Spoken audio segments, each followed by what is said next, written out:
Lors de la présentation de la Mégane de 3e génération, les représentants de Renault ont souligné la qualité accrue de la voiture.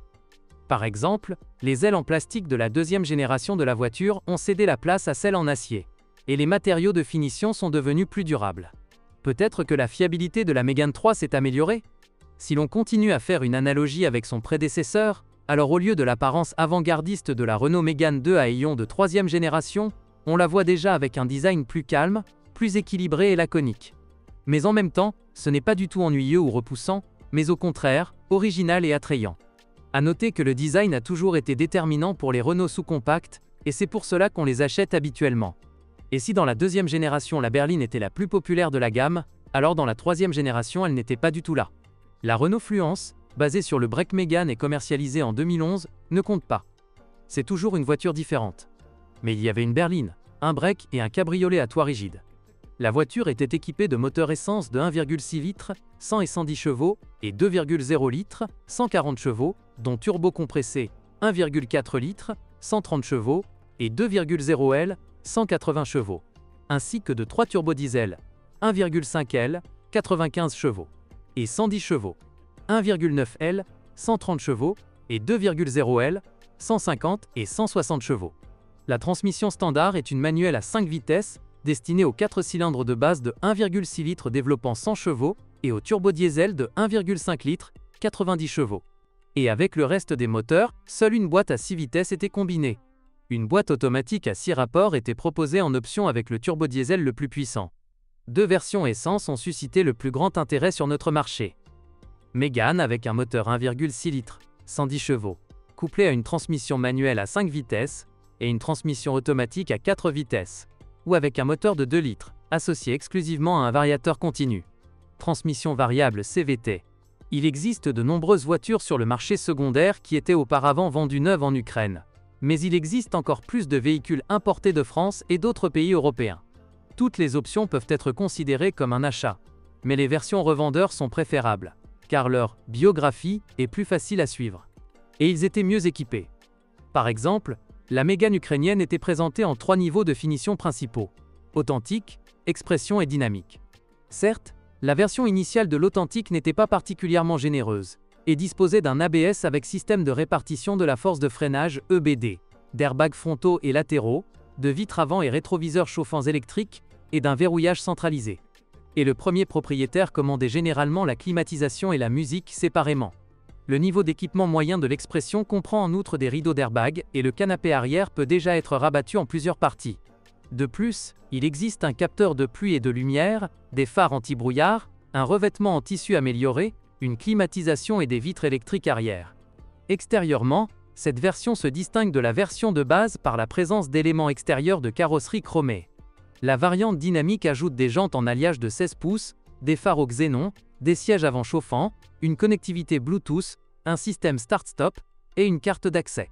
Et au lieu d'un intérieur en tissu, un intérieur combiné. De plus, la liste des options comprenait un toit panoramique pour l'édition spéciale limitée, une sellerie en cuir, des phares bixénon, un système de stabilisation dynamique ESP, à commencer par expression, une navigation et un système audio Bose avancé.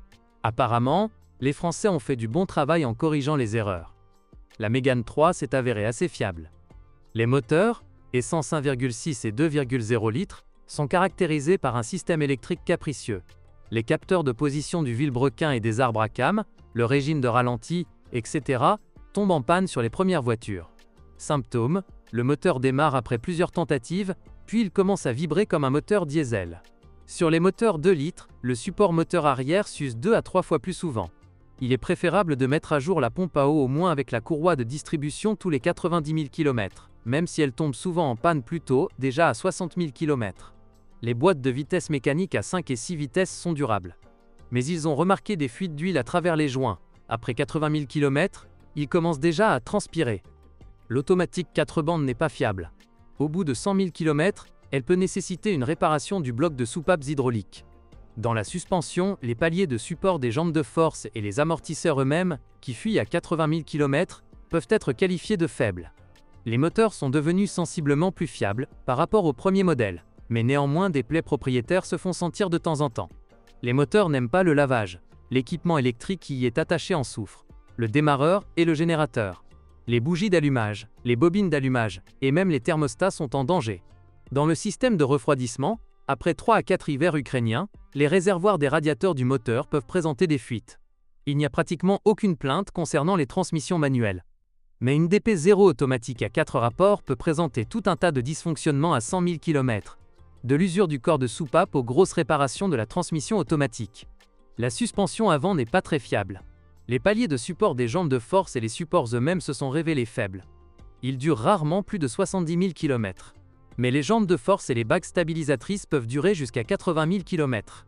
Les rotules ont une longue durée de vie, mais elles changent avec le levier. Dans la suspension arrière à poutre en H semi-indépendante, les amortisseurs ne se retireront que vers 100 000 km. Les jambes de force et les bagues stabilisatrices durent à peu près la même durée, et souvent sensiblement plus longtemps. Les blocs silencieux de levier tombent en panne à 150 000 km. Pendant ce temps, les roulements de roues devront être remplacés au moins une fois. L'équipement électrique peut être considéré comme assez fiable, si l'on ne prend pas en compte l'électricité du moteur, qui tombe parfois en panne chez les Français. Les feux de croisement sont toujours allumés, cependant, vous pouvez les changer vous-même, et sans y consacrer beaucoup de temps. Le capteur de température extérieure fonctionne souvent mal, ce qui entraîne un dysfonctionnement de la climatisation. Bonjour les amis, vous cherchez une voiture d'occasion? Vous devez prêter attention au site web carm.pro. Carm.pro est grand catalogue de voitures, moteurs, boîtes de vitesse. Et le meilleur, c'est que vous pouvez trouver des informations sur les pannes de n'importe quelle pièce, complètement gratuit. Allez sur le site web carm.pro et découvrez tous les éventuels points faibles des voitures d'occasion.